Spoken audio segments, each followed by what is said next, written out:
18th Avenue South, and a verbal dispute with their neighbor.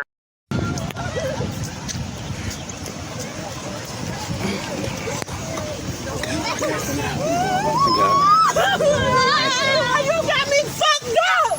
You gonna punch me? Now, guys, I'm not real sure why he has this lady pulled over, but it looks like she's out here in a school zone. You gonna hit me! You gonna hit me! You gonna hit me!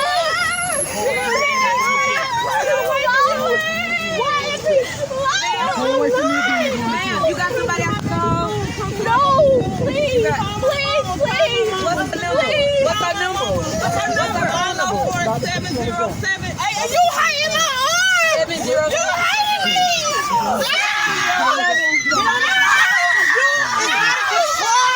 Now, guys, he has the woman in a hole right there with her hands behind her back.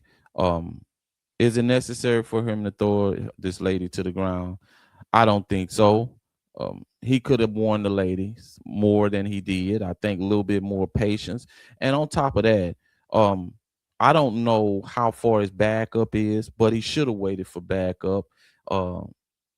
Sometimes you go to these calls and maybe there's a fight, maybe you have two people arguing and doing all kind of crazy stuff over there around these schools. But a lot of times it takes way more patience than this officer is displaying and to bring this young lady on the ground. Now, he had her with her hands behind her back. He could have possibly tried to convince her to stop, but it looks like he's doing more aggression than anything.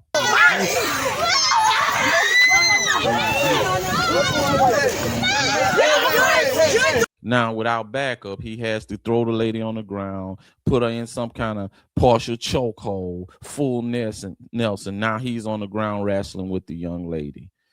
If you had backup there, you probably wouldn't be on the ground wrestling with this young lady, because y'all will both be able to subdue the young lady and place her in handcuffs without injuring her.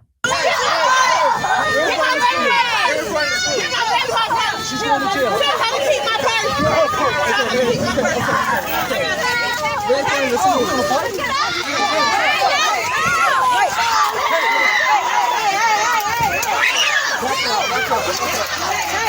You went too far. You got it. That's the devil, cat. Now, throwing a haymaker, grabbing the lady by her hair. Over what? What is the charge you about to place on this young lady? I hope it just ain't resisting. I hope it's something else, because this is something that officers, you can tell when you're very amateur as an officer. You have a bunch of resisting charges on people. Look at your reports, go through your report, and you have a lot of resisting charges. And most of the time, it's because you're escalating the situation. Is the lady probably not complying? Probably not. You know, but it almost looked like you don't know how to fight. And you got a lot of officers. He throwing some haymaker at the lady. It looked like, you know, and the lady is just trying to just resist. Like a lot of these calls that these officers go to, that where you find them, you know, fighting with these people and barely can place them in handcuffs. A lot of time, man, it's because, you know, you thought you was Billy Badass, and now the suspect is dang near about to get the best of you, and so you go to some extreme measure that you wasn't taught in the academy. But let's finish the video, man. Okay, that's the devil. That police officer is the devil. Okay.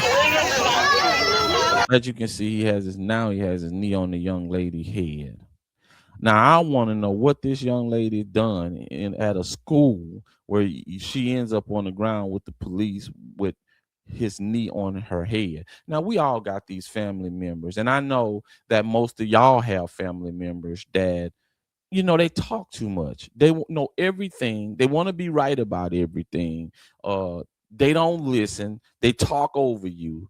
You know, sometimes, and I know this as an officer, I know this.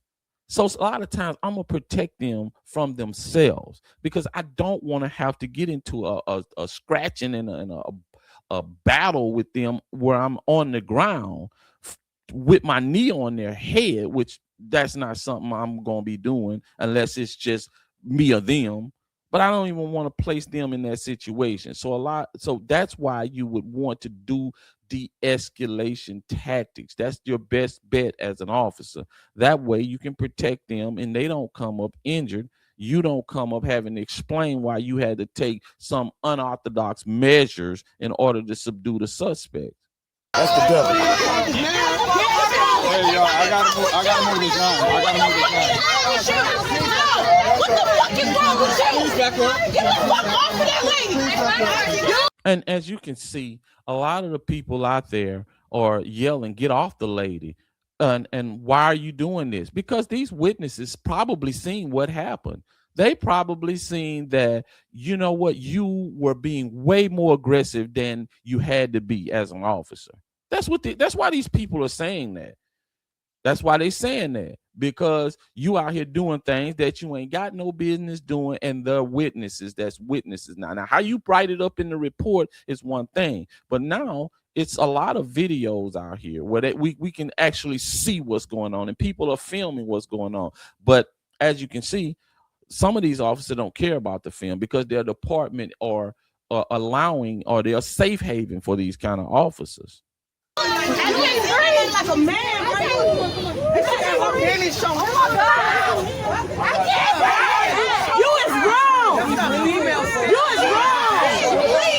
Look, he got himself into a fight and he can't even subdue the lady. He can't, man, you wanted to be such a badass until now you ain't got yourself into a fight with a lady and you can't even put handcuffs on her. You're out of breath. That's why I say a lot of these guys, man, they jump on the police force. You know, they get behind the badge and they want to get respect from people. They think that, hey, I'm above the law, and they think that badge gives you some kind of superpower where you can leap over buildings. Where obviously this guy can't even get. So that tells me one thing: you shouldn't have never got into a brawl out here with this young lady.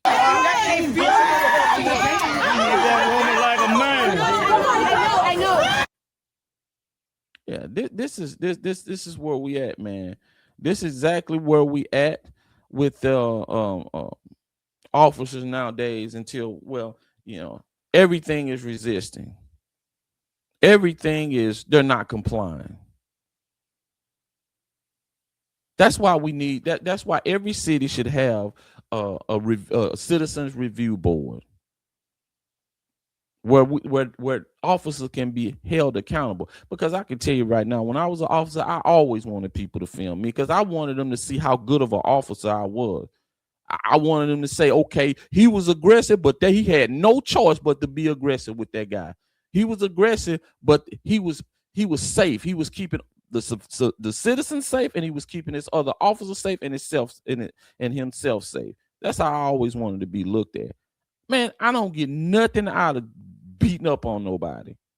I don't get nothing out of slamming nobody on the ground. It don't make me feel nothing. It just don't. I don't get nothing out of that. Some of y'all do. Some of y'all sit at home and wish you could put some on somebody's ass because you ain't never had them put on your ass enough. You ain't never been into no fights. You ain't never had to defend yourself to the death. So you like that kind of stuff. It gives you a rush. It gives you some kind of rush. And that's what these are the type of officers that I see departments hiring, these kind of guys. And it's easy to spot this stuff. All you got to do is sit there and analyze their reports, analyze their charges, analyze how they handle situations. Now, I'll tell you this. There's a lot of good officers out here. There's a lot of good officers that's out here doing the job the way it's supposed to be done. And that's protecting the public and keeping the peace. But what makes those officers not good is we don't give them a platform, or we don't make it easy for them to report the bad officers. And really, now that I think about it, you shouldn't have to, because if you should get a report back on every officer each month, and the citizens should be able to read the reports and see what's going down. what kind of officer this is. That's what should happen. And then we'll know. And that should be contingent on whether you keep your job on the street or whether you lose your job. And that's why I say police officers should be paid a lot of money, because you're under scrutiny all the time. You're in danger all the time. And yeah, that kind of job. But you should be held to above a way higher standard. Fired, shots fired.